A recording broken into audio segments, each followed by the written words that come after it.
sponsored by Model Makers Workshop. Need parts for your next model project? Model Makers Workshop has you covered with the best aftermarket accessories around. And by Gallery, your one-stop shopping for all your airbrush needs. Hello, this is Ken, and thank you for tuning in to the Model Building and Retirement channel. And this is part 2 of a multi-part series where we do the build out on the AMT Ford Starliner. And for me, it's going to be a custom build. And if you haven't already done so, watch part 1. I'll have a link in the description where I did all the 3D printed items from prepping, painting, and assembly. And in this video, we're going to modify the chassis to fit those big 24-inch wheels in the back and the 22s in the front and get that thing to squat nice and low to the ground. And then, as you can see, we're in the spray booth here. So in this episode, we'll also be doing the primer and the two-tone paint job. So stick with me and we'll get right into it. Okay, so now that we got all of the 3D parts prepared, painted, and assembled, it's time to start tackling the modifications and preparing the car for paint. And as you can see, when we first started out tucking those big 24 rears and 22 tires in the front, no way. That looks so horrible. So in this video, I'm going to show you how I got them to sit really pretty, as you see here. And it took a little bit of modification, so let's talk about that. Okay, so for the back there, those fat tires were just not going to fit. So I had to do some cutting here. And what I use is my Dremel tool with a round circular cutoff wheel on it, and also my little saw and file and whatnot. And I just sliced a bigger width in there and then filed and sanded. Now I'm not even going to patch that hole because when that tire is in there, you're not going to see it. And from the opposite side, the interior will be covering that, so you're not going to see that. So, you know, I'm not going to go to that length. But what that does is it allows me to stick that tire in there like so. Now, of course, my leaf spring is going to have to be moved inboard because it would normally sit. Let me show you here. It would normally perch right here and back here, which runs right over this tire. As you can see, it's in line with that tire. So what I'm going to do is I'm going to move the leaf springs inboard of that frame rail. Okay. And then I'll show you what it looks like on the opposite side there.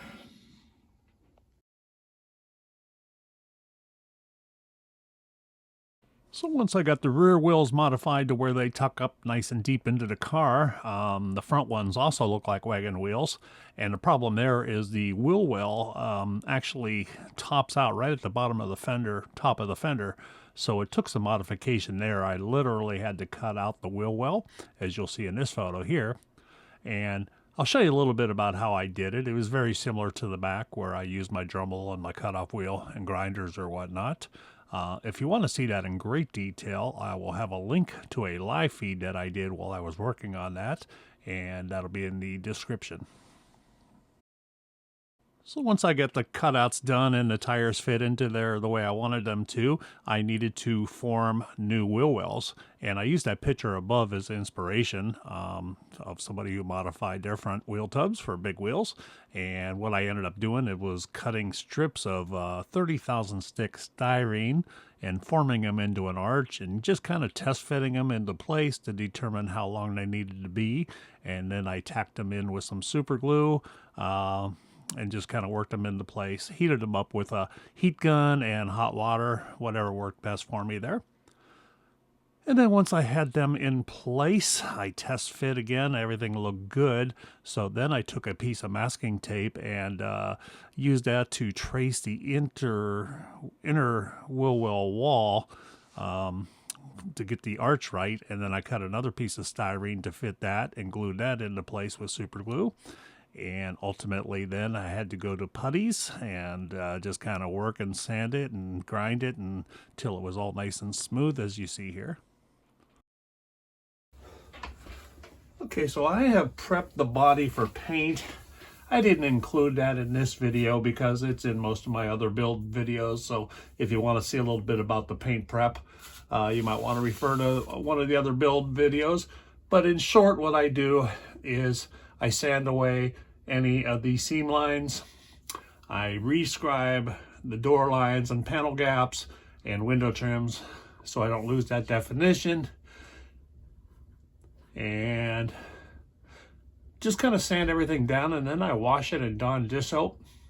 And one thing that tip that I'll share with you that's been working really well for me is when I wash this in the Dawn dish soap, even though a lot of people say, hey, use a microfiber to wipe it off or whatever so that you don't get dust in it, I have found that washing it in Dawn dish soap and then just blowing it off extremely well with like compressed air or something. Hair dryer will work, but it's a little bit slower. But just blow it off really good.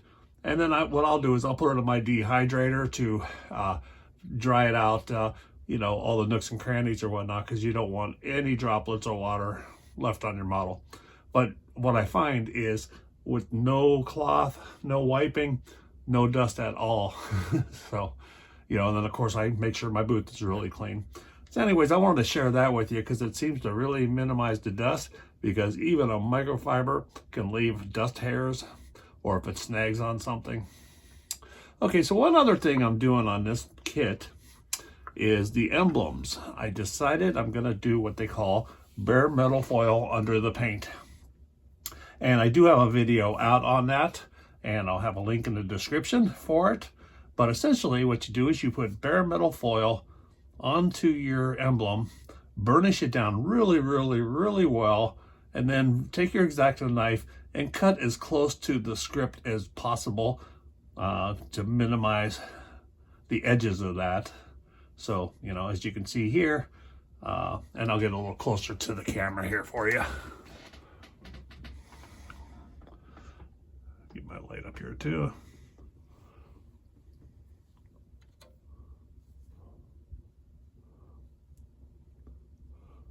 So what I've done is I've trimmed that as close as I can to the script here. And I also did that on the trunk lid and on the other fender. And then there's also one on the hood, the Ford emblem. Okay.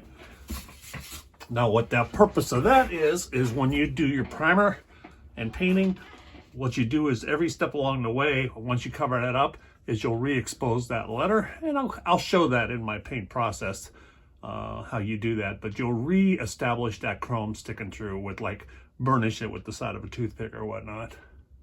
So anyways, we're getting ready to go to primer. And I am going to be shooting this in water-based acrylics using the Kaleido paint system. So I am going to use their acrylic black gloss primer. Doesn't have to be that, you know, they do have a white primer and they've got a gray primer and they've got a flat primer. I'm just going to use the black. And one of the reasons I'm going to use black is I'll be shooting a very light pearl green on the side of this. And just, if you go with the black primer, it does help in your door gaps and that to get a dark shadow in those edges. So that they're not white if the paint separates at all. So we'll show you that. So anyways, I'm going to shoot this. It's just a straight black primer, 0.3 millimeter needle and nozzle, and I'm going to be using my Mobius air gun for that. So at about 18 to 20 psi. So I'm going to stir that up really good, clean my booth, wipe this with one last final wipe using the anti-static brush, and we'll be at the booth. Okay, so I'm going to be shooting this with my Mobius 0.3 millimeter airbrush and about 18 to 20 psi pressure straight out of the bottle. First I test my spray on a spoon here as usual, just to make sure it's spraying out of the gun okay. And when you do this, you want to get a real good look at that in the reflection there. I actually, and I'll talk about it a little bit more after the spraying techniques here, is I had just a little bit of orange peel. I think that was spraying just a little bit heavy. So I kind of regret that I did not up my pressure a little bit and use a 0.5 millimeter needle and nozzle. I think that would have laid on just a little bit better.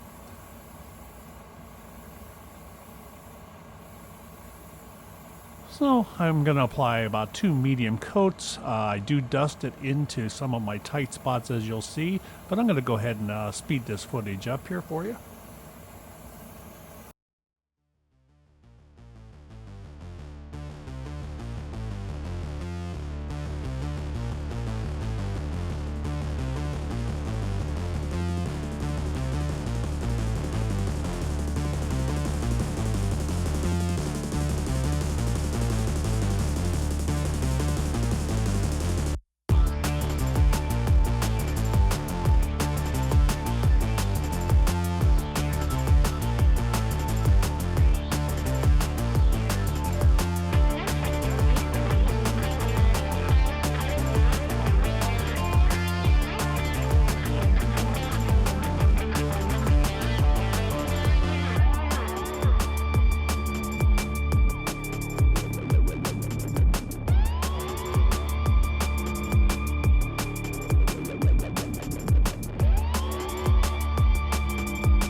All right, sprayed the primer on there. And one thing I vow to do on all my videos is when things don't go quite right, I will share them with you, because I don't want anybody to be under the illusion that everything just goes on perfect, especially if you're a YouTube content creator. So I'm not exactly happy with the primer, although it is salvageable. So let me explain what's going on here. You know, I'm a pretty good painter. I mean, my paint results are typically beautiful, model to model, and the consistency is there. The water-based acrylics, I'm not quite as experienced with, but I've had really good results on them. But I sprayed with my 0.3 millimeter at about 18 to 20 psi, and it just went on a little bit lumpy. It's a little bit orange peeled. It's not bad. It did pick up some dust. You know, it's impossible not to have any dust. Now, is this fixable with sanding? Absolutely, absolutely. I'll just go over this whole thing with at least 3/1000 Trizact. But the thing is, the better your primer lays down, like I've laid out primer where I can just color coat with no sanding whatsoever, and that is the best outcome that you could possibly have. Because when you have to fix things like this, yes, I can sand that and I can smooth it out, but all your little details, like for example here, you know, it's sort of a, I don't know what you would call it, sort of like a ribbed chrome trim that would be bare metal foiling over at a later step. You know, those little details get lumpy too, and you know, you're not gonna be able to sand perfectly in every groove. You know, so those kind of things become issues. So all your trim and all your tight little nooks and crannies, if they're lumpy, it's just not the best outcome. Now, I did spray it on a spoon and I just didn't notice an issue. But I also, in the same session, was spraying my chassis and other parts. So let me show you what I found here. This is the spoon out of when I did the body and the hood. And if you look at it, at first glance, it doesn't look bad, especially for primer. You know, but it's a little bit lumpy and orange peely and dry sprayed, a little combination of everything there. So after I was done with the body and the hood, I did recognize that I wasn't happy with that result. So I made some adjustments. I added a little bit of their retarder thinner to my bowl. Probably about 5 drops to my airbrush bowl. And I also increased my pressure by about 5 pounds. I went up to 25 PSI and sprayed out another spoon. And this one looks so much better, especially if you put them side by side. The one on the right here is much glossier.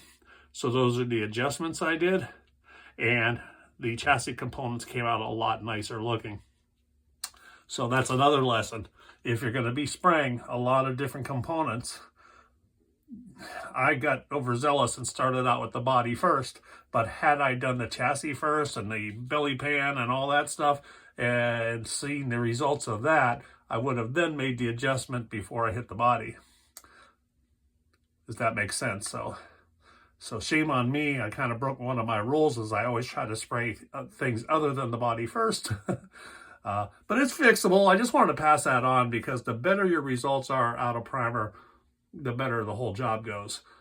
So we're going to go ahead and I'm going to put this in my dehydrator, and I'm going to give it at least 24 hours, and then we'll go into wet sanding to correct the bumps here, and we'll take it from there.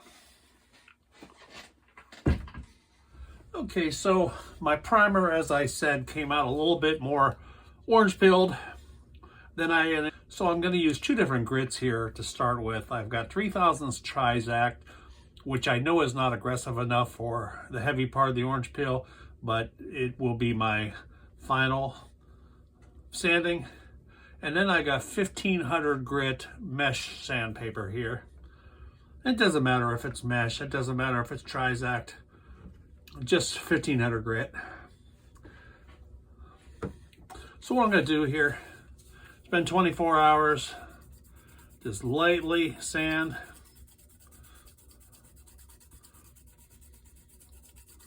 Now, as far as like the window trim front and back, I'm not worried about going the bare plastic there because I will be orange, or I will be doing foil. So it's not imperative that it has a good primer coating. And with the Kaleido acrylics that I'm using, they actually state that a primer is not a requirement for their paints to work. So I'm kind of just going along sort of a circular motion here, and then I'm going to hit these window trim areas really well because you don't want no lumps or bumps there because when you bare metal foil later, all that bumps transfer to the final appearance. So the smoother you keep that trim, the better your bare metal foil is going to be. So basically, after each step along the paint process, primer, color, and even if you did clear before bare metal foil, you'll want to sand in between each step. So that I'm not worried about going to bare plastic. And you could use like a Kleenex to check your work here. It's getting flatter. Okay, I'm going to go ahead and speed the sanding process up by 8x, and we'll be right back.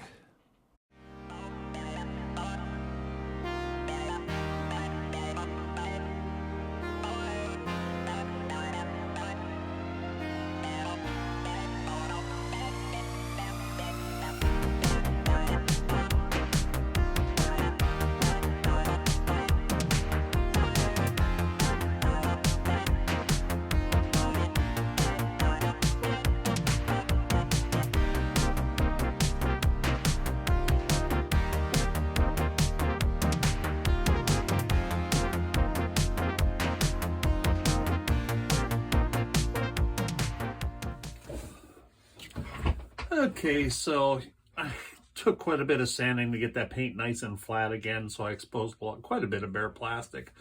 And just to be safe, even though I'm going to be spraying acrylic water-based and it does not require a primer, I'm going to reshoot a coat of primer on the car.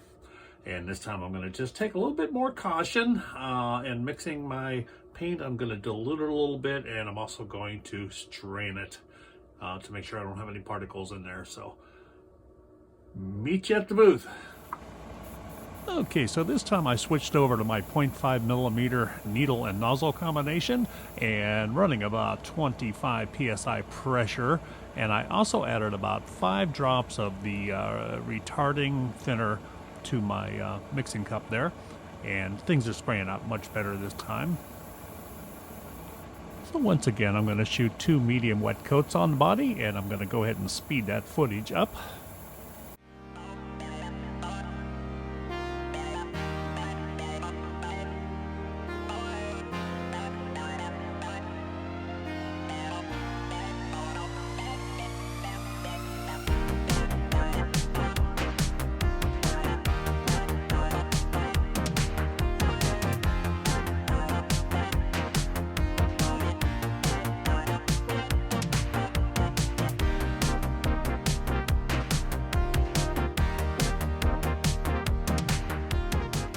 Okay, so the primer has been allowed to cure overnight, and this time that reshot of the primer went on much better than the first time. And like I said, I knew what the problem was, so that's on me, not the paint. So what I'm going to do now is just very lightly lighten that up with some 5/1000 Trizact, just to remove any dust snarbs or whatnot. And also I want to re-expose the emblems here. And same with the hood, nice and flat, very minimal orange peel, but I'll give that a real light coating and hit that emblem as well. So all right, so let me get some 5/1000 Trizact out and we'll be right back. Okay, so I'm using just a little bit of 5/1000 Trizact here, and I want to show you how you can re-expose that emblem up front. Is just very lightly, superficially sand across it, like what you purposely do not do when you sand is you don't want to sand over raised areas or edges and stuff, because you'll expose what's below it. But in this case, it's on purpose.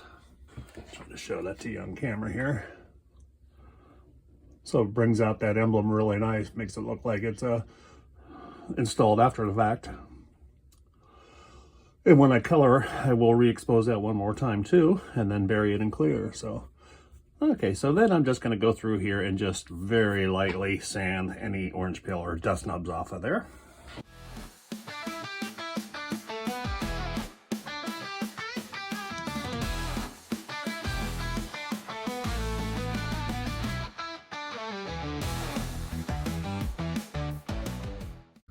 Okay, scuffed just enough there. I'm just going to go ahead and do the rest of the car, and then we'll go to the first coat of paint, which will be the light color. Okay, so I've got everything ready for my first color coat finally. And what I'm going to do is it's going to be a two-tone paint job, and I'm going to be using Inferno Green from Kaleido.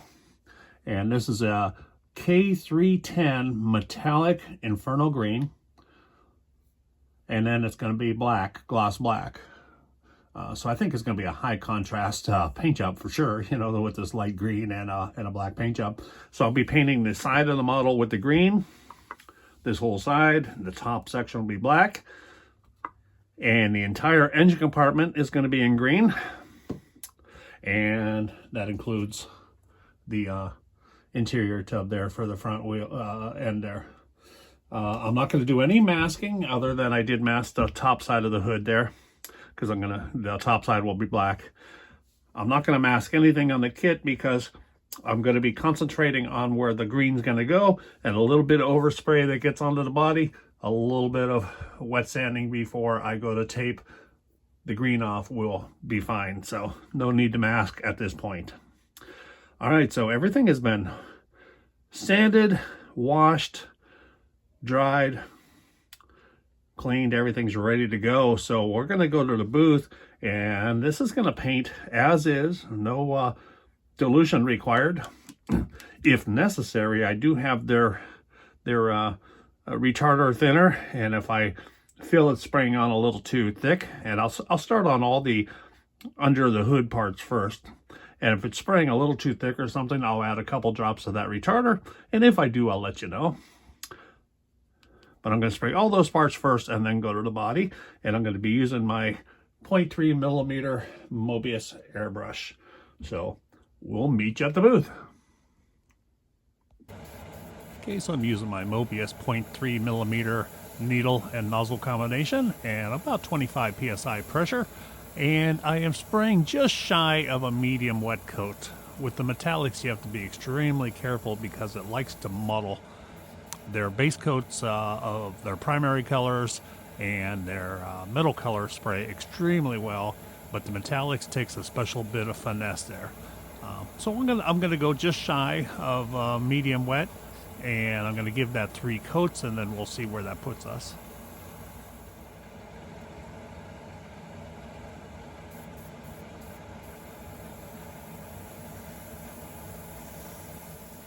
So I'm just taking my time, about half throttle, just making sure I have nice overlapping passes, and occasionally I'll go the opposite direction as well, just to make sure I don't get zebra stripes with my metallic. That just lays them on a little bit smoother.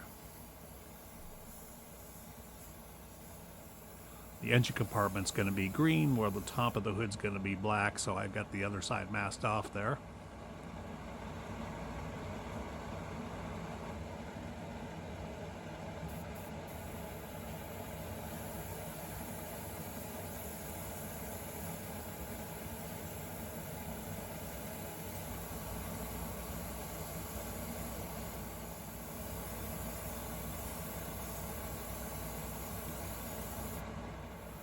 And then, of course, I'm getting the top half of the chassis because that is also considered the inside of the engine compartment, and that's where I did my modified wheel well, so that's also getting green coated.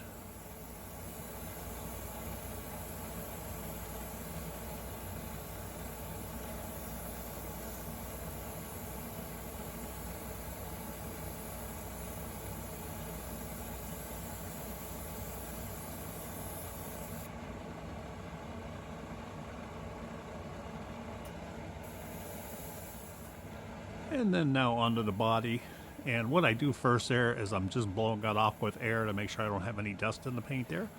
And this green's only going to go on the 2 sides. Of course I'll get some overspray on the other area, but it'll be light overspray that I could easily sand off a little bit later on. But I will make sure I get all the nooks and crannies under the edges of the wheel wells and the rocker panel and whatnot, and I'll kind of dust that in a little bit light. Also the bottom of the fin there, and then I'll go in the door jambs just to make sure that a nice light coat gets in there, and then I'll go in with my load of medium passes. So here we go.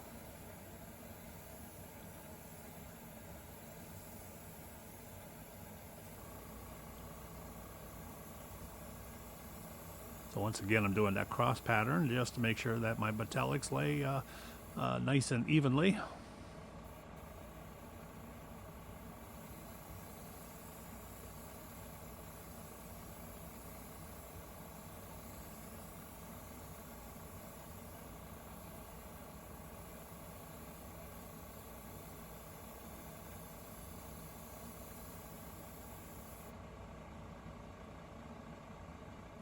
Okay, so I'm going to let everything set for about 10 minutes to flash over, and then I'll go in with my second coat. Okay, so it's been approximately 10 minutes flash time here. And so once again, I shoot my spoon first because that paint has been sitting in that airbrush for 10 minutes. I do keep the cap on while it sits. I typically don't when I spray because I like to watch my level. But I like to spray that spoon first because, the paint, it could dry. It could act up on you while it's sitting for the 10 minutes, but everything was fine. All right, so once again, we'll do the second coat. I'm going to go ahead and speed this up. It's going to be much like the first coat, from light to just below medium spray, probably about half throttle. And I did add about 3 to 5 drops of the retarder thinner to the paint because I noticed it was kind of drying and flashing on me a little too quick, so it was kind of hard to watch that paint lay on. And that just slows that dry down just enough for you to make sure that you're laying on really nice uniform colors.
So at the conclusion of the third coat, I had turned off my camera, but I was looking at the paint job and it still had a little bit of a muddled look to it.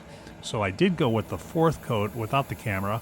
I lowered my pressure down to about 20 psi, 12 inches distance, and I lightly fogged in just to spread those metallics out nice and evenly over the paint job.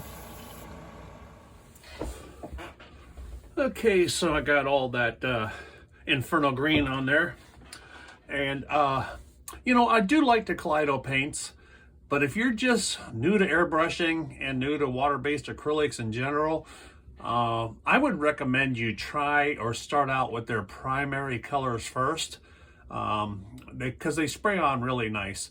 But the metallics, it takes a bit of a skill set because they're much trickier to spray.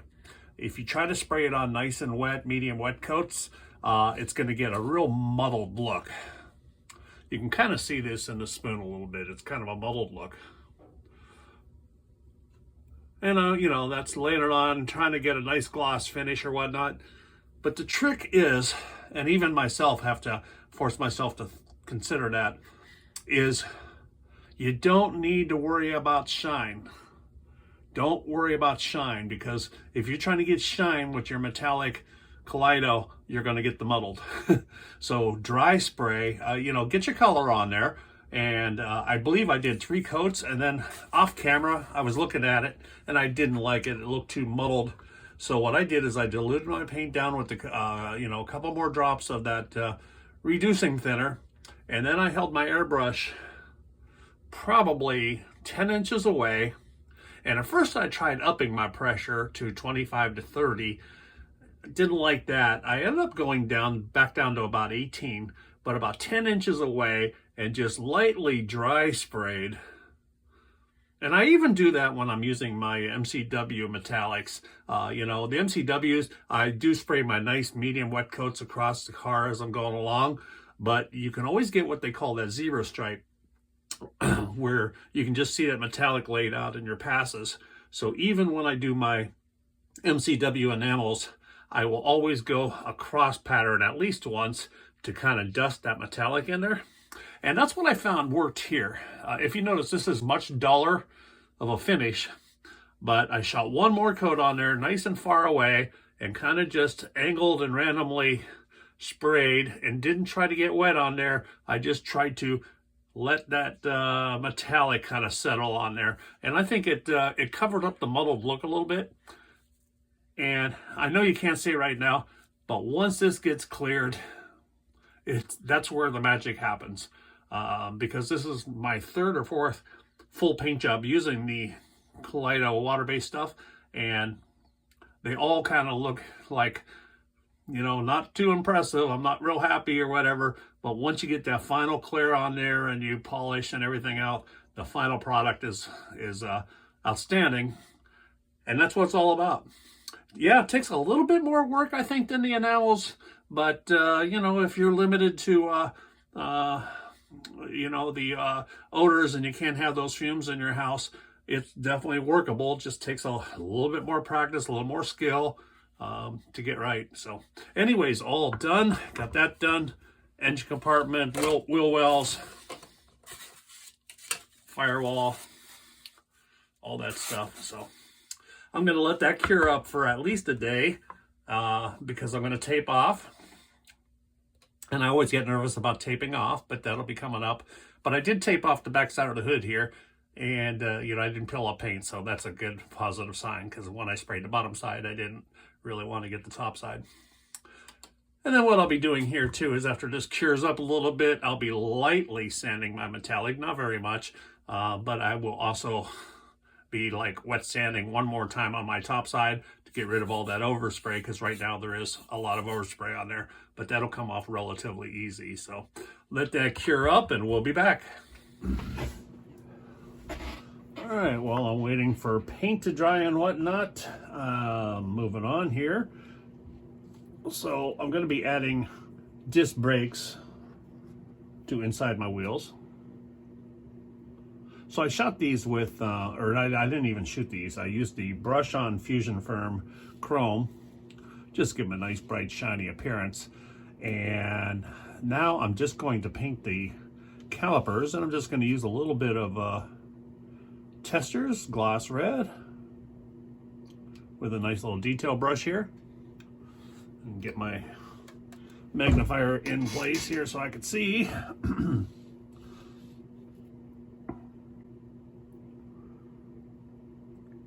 And just lightly painting that caliper red. I think that'll look nice behind them big spokey wheels.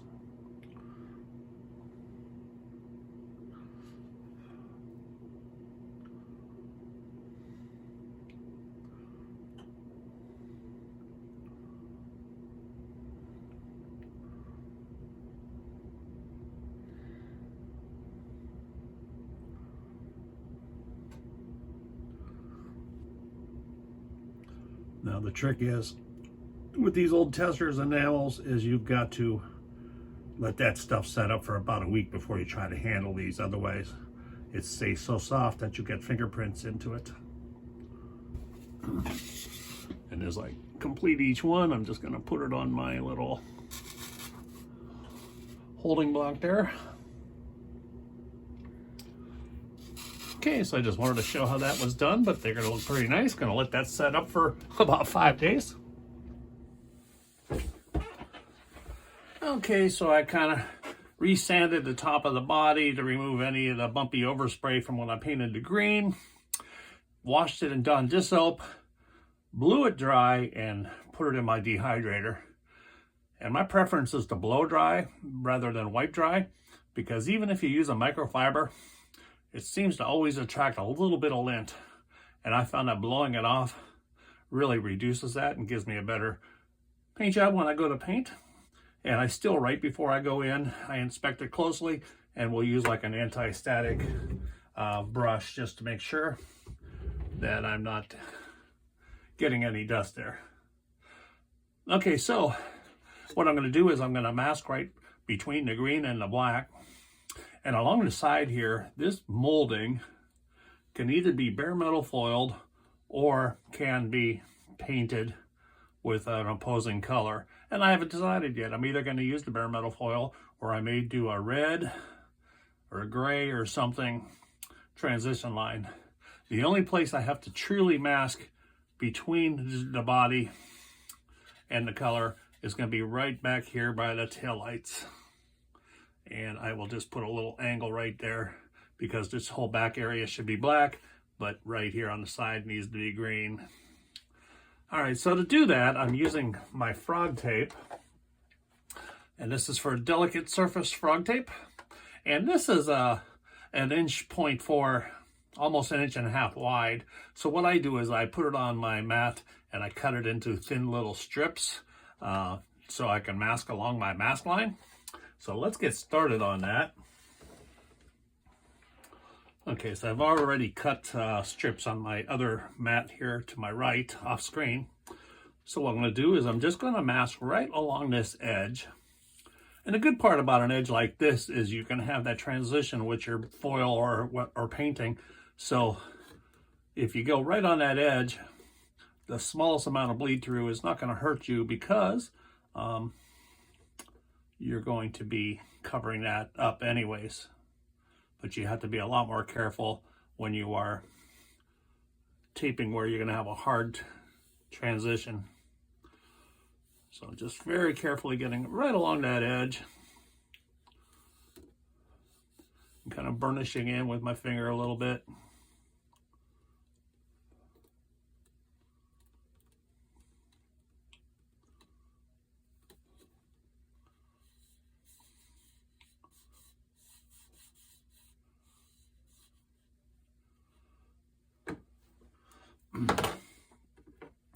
Okay, and then I got a splice here.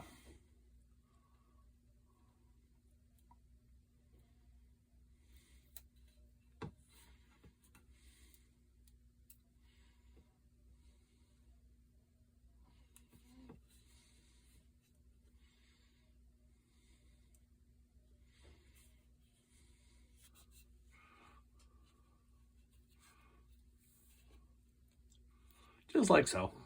All right, so I'm going to do the other side like that, and then we'll come back and I'll just, I'll be filling in the rest of this with larger pieces of frog tape, and we'll come back after it's all masked. Okay, so everything has been masked off right along that edge line and then filled. So all the green is masked. I was debating about leaving green in this little area here, but I didn't spray it all the way up because it was never intentional there. That's just overspray. I thought that would look cool though, but it doesn't go all the way up. So I'm going to go black. Could always bare metal foil that whole area. We'll see how we go on that. So anyways, before I get to the booth, I'm going to just press all my edges one last time. Got the hood all masked. And I'm going to be spraying this with Kaleido's K002 Black Gloss. Water-based, ready to use as is. And I'm just going to shake that up really good. They got a marble inside. I'm going to shake that really, really good.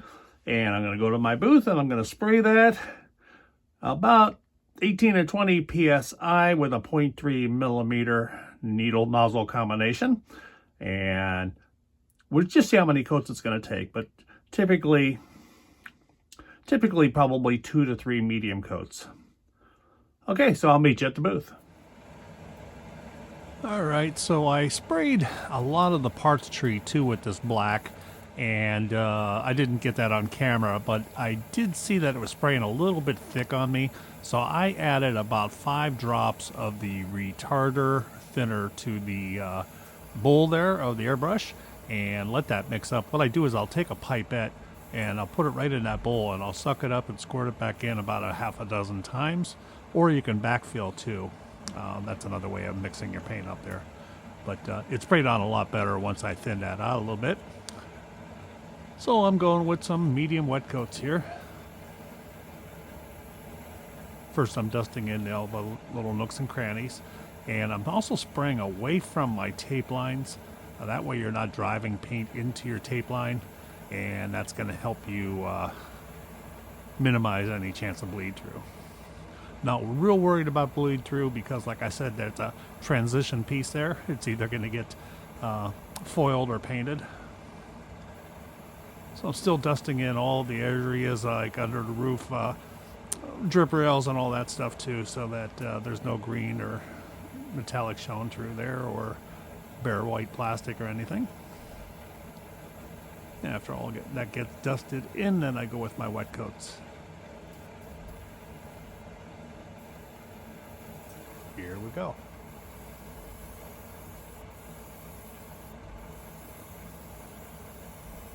And then when I get to the roof, I'll do just the roof only, and then I'll do the trunk separately. and that way I'm not spraying right into that opening between the, the big window there.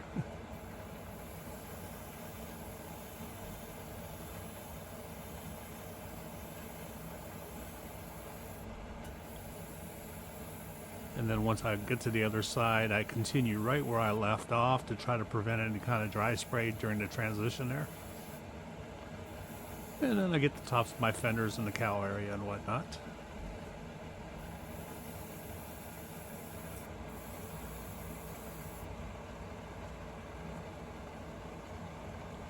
And once this is all on there, I'm going to give it a good 10 to 15 minute flash time, and then I'll come by and give it its second coat. Okay, so the first coat flashed over pretty good about 15 minutes later, and I thinned out my paint a little bit more with a couple more drops of the retarder. Because what was happening is every time I was making a pass from the one side to the other, it was starting to already haze up on me a little bit. It's just something you got to get used to with the paint. But I like to see the gloss in my reflection the entire time I'm painting to make sure I didn't miss anything, and it just throws me off a little bit. So adding that retarder cures that for me. All right, so this coat's going to go on just like the first one, about half throttle, and I'm just going to go ahead and speed this one up for us.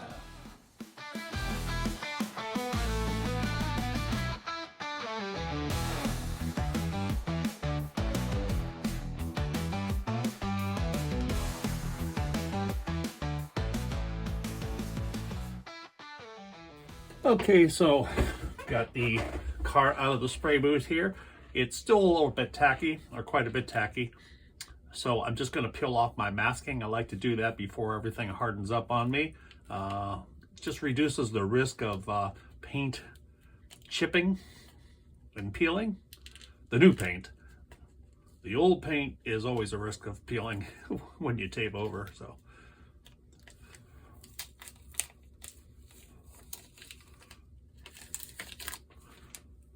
Okay, good. Okay, so just carefully doing this, kind of pull it back against itself at like a 90. And let's hope that bare metal foil don't peel up front there.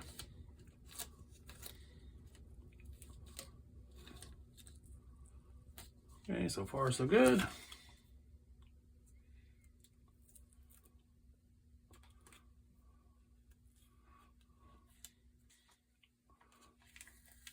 I tucked that paint up under the rocker. It's kind of really stuck there.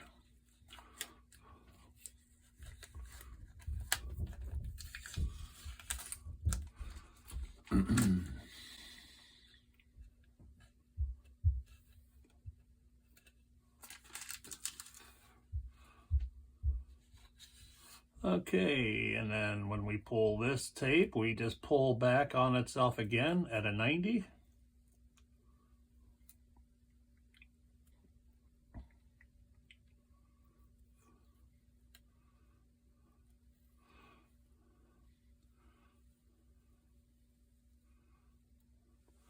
Okay, it looks pretty good. Very minimal bleed through, really none at all. Well, maybe a little bit. But, you know, the best part is, again, that's a trim line there. And I knew that. That's why I wasn't too worried about it. If I was really worried about a hard transition between the two colors, I would probably have used my fine line vinyl tape.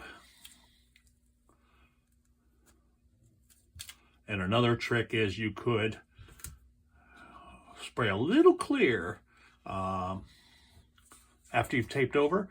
You just spray just a little bit of clear on that tape edge and let that dry up before you go to color. And that'll kind of, you know, if anything's going to bleed through, it's going to be to clear. And once that cures up, the paint itself will not be able to get under there anymore. So you got two ways of doing it.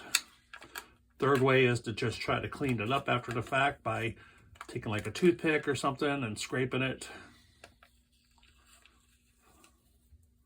Something oddly satisfying about pulling masking tape. Unless something goes horribly wrong, like you're peeling up your, your base paint, which has happened. See, that's a little bit sloppy there, but once again, it's not going to matter because that is a trim line that's going to get either bare metal foil or some kind of paint work done around it. I'm going to really consider how I want to go about that because paint might look nicer. A nice little contrasting color like a red or something. Or I'm thinking gray. All right, gonna get that in my dehydrator and we'll be back once everything's cured up.